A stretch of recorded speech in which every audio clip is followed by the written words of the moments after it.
नमस्कार बच्चों। आज मैं आपको पढ़ाऊंगी मॉरल डेवलपमेंट या हम जिसे कहते हैं नैतिक विकास। मानव जीवन के समस्त गुणों, ऐश्वर्य, समृद्धियों और वैभवों की आधारशिला होती है नैतिकता। यदि व्यक्ति में नैतिक मूल्यों की विद्यमानता है तो संसार का समस्त बल, बुद्धि, वैभव आपके पास होते हैं। लेकिन नैतिकता होना बहुत ज़्यादा ज़रूरी है। नैतिक पतन से व्यक्ति स्वयं को और अपने परिवार को, अपने समाज को, जिसका कि वह सदस्य है, गिरा देता है। इसलिए जीवन के चरम आनंद को प्राप्त करने के लिए नैतिकता की होना बहुत ज़्यादा ज़रूरी है। इसके अलावा प्राकृतिक इच्छाओं, वासनाओं, कामनाओं, भावनाओं, मूल प्रवृत्तियों आदि को समाप्त करके तथा नैतिक अनुशासन स्थापित करने के इस लक्ष्य को नैतिकता से ही प्राप्त किया जा सकता है। ठीक है। बालक के नैतिक विकास का मतलब ये होता है कि उसका चारित्रिक विकास कैसा है। दूसरे शब्दों में हम कहें तो समाज या वर्ग के रीति रिवाजों का पालन करना और उसके अनुशासन को मानना नैतिकता कहलाती है। इसके अलावा नैतिक मूल्यों, जो हमारे नैतिक मूल्य होते हैं, उनके अंदर ये चीज़ें भी आती हैं: उचित अनुचित की भावना, कॉन्शियसनेस, क्या गलत है क्या सही है, ईमानदारी, ऑनेस्टी, दया, किसी भी बीमार, भिखारी या किसी भी चोटग्रस्त, किसी भी हमसे ज़्यादा परेशानी में दिखने वाले व्यक्ति के प्रति दया, निष्पक्षता कि हमें किसी का भी पक्ष ना लेते हुए जो पीड़ित पक्ष है हम उसका साथ दें, आज्ञा पालन करना, सत्य बोलना, विश्वसनीयता, आत्मनियंत्रण, सेल्फ कंट्रोल होना बहुत ज़रूरी है। नैतिकता के अंदर सेल्फ कंट्रोल जब तक नहीं होता है तब तक हमारी नैतिकता किसी काम की नहीं है। उत्तरदायित्वों का, रिस्पॉन्सिबिलिटीज़ का सेंस होना कि आप किसके प्रति कितना रिस्पॉन्सिबल हैं, भक्ति, लॉयल्टी, राष्ट्रीयता और समयबद्धता, ये सारी चीज़ें ऐसी हैं जो कि हमारे नैतिक मूल्य को निर्धारित करती हैं या हमारे नैतिकता के अंदर शामिल हैं। इन्हीं चीज़ों से मिलके हम कह सकते हैं कि हमारा नैतिक आचरण बहुत उच्च है या हाई है। मनोवैज्ञानिक नैतिकता को चरित्र से जोड़ते हैं। निश्चित रूप से उच्च नैतिक स्तर उत्तम चरित्र का परिचायक होता है, क्योंकि ये सारे गुण किसी भी व्यक्ति में जब समाहित होते हैं तभी हम कह सकते हैं कि यह उच्च नैतिकता वाला व्यक्ति है, या हम ये कह सकते हैं कि उत्तम चरित्र वाला व्यक्ति है। अब ये है कि चरित्र या नैतिकता की जो डेफिनेशंस हैं वो क्या हैं। चरित्र एक गत्यात्मक प्रक्रिया है जो व्यक्ति की अभिवृत्तियों और बाह्य व्यवहार तरीकों का पूर्ण योग है। ये जो है, ये इन्होंने कारमाइकल ने कहा है कि character is a dynamic process, it is the sum total of the attitude and other way of behaving of the individual.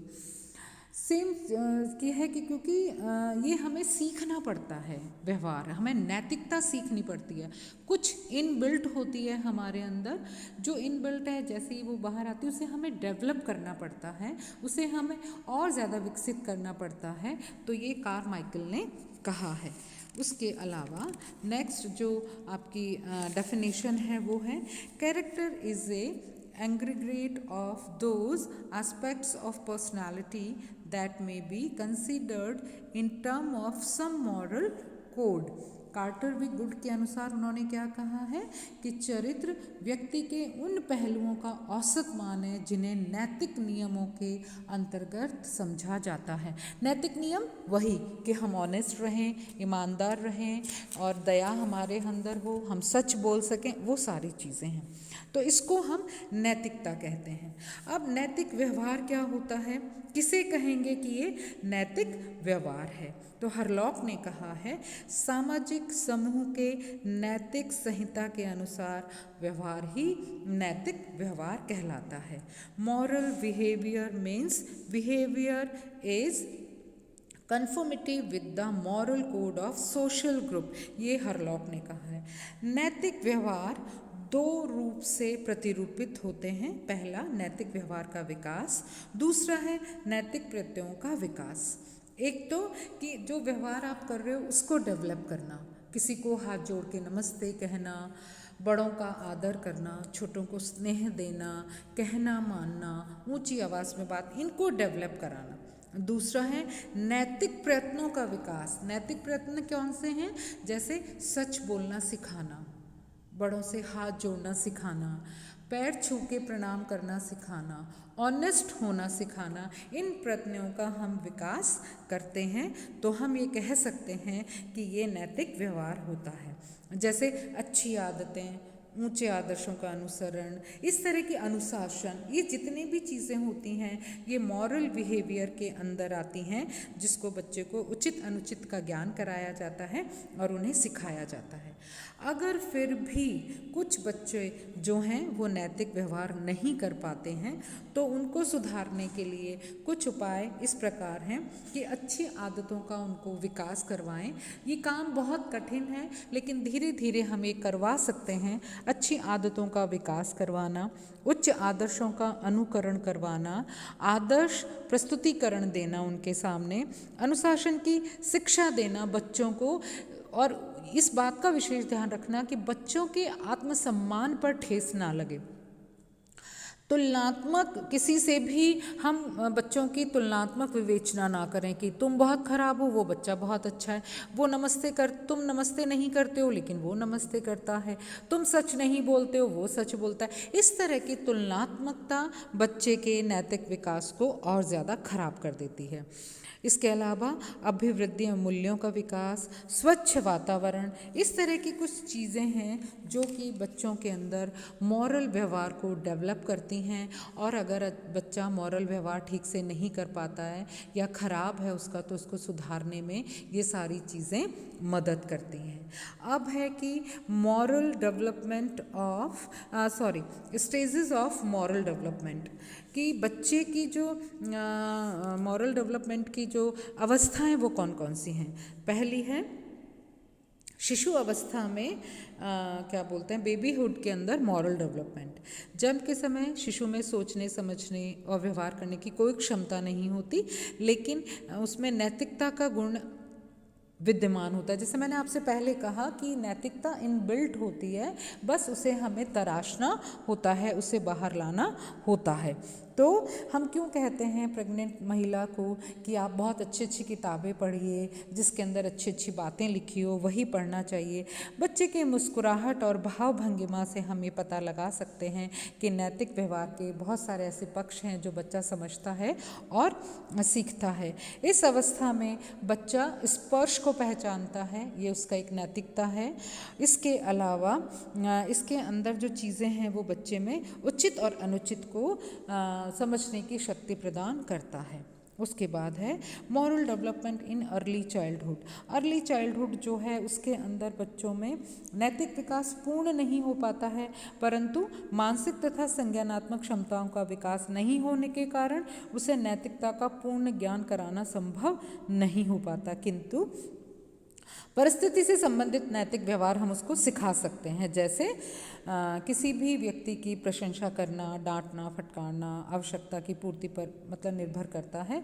इसके अलावा सदाचारी बालक अथवा शरारती बालक, इन दोनों के बीच का हम अगर अंतर बच्चे को समझा पाते हैं तो उसके नैतिक विकास को हम डेवलप करने में आसानी महसूस करते हैं। अनुशासन को समझाना और बालक को परमिशन देना उस तरीके की कि किस तरह के वातावरण में वो पढ़ेगा, लिखेगा और किस तरीके से वो करेगा।